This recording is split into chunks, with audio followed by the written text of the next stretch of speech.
But recently, and I don't know if you saw this, I suspect you did, that awful footage that we will all have seen, I'm sure, of the Chelsea fans in France, that, you know, terrible act of aggression and racism in Paris.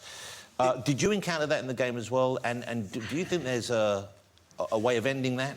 To talk about that Chelsea problem, you can't have a go at Chelsea because it's difficult to control who's going to travel.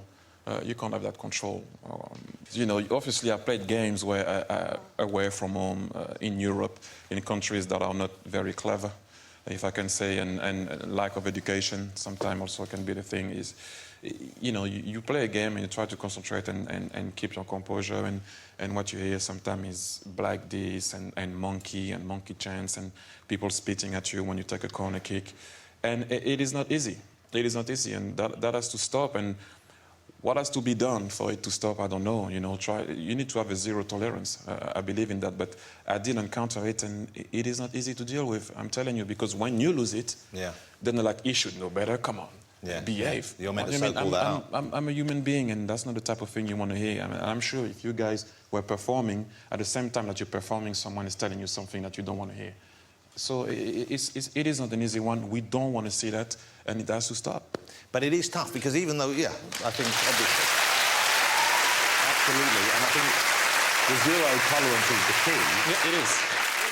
What kind of reaction do you get in the street? Not just like, let's say Arsenal fans initially, but people who aren't necessarily football fans who recognise you and know who you are? Well, it depends. It depends who you encounter. Usually I get the respect, I guess, that maybe I deserve or don't, or whatever it is. If it's a Tottenham fan, sometimes I don't get it. Yeah. But I mean, that's the way it is. Yeah. They must still have a respect for you, a grudging respect. Yeah, it's like, well done. You know, it's kind of a, you know, it's kind of weird, but. The condoms are deteriorating. So I said, well, what do you expect me to do about that? It's like, Charles, I think that's your problem. Yeah, you have to. Okay, that's. I'll be honest with you, it's not a great haircut. I think she looks lovely. How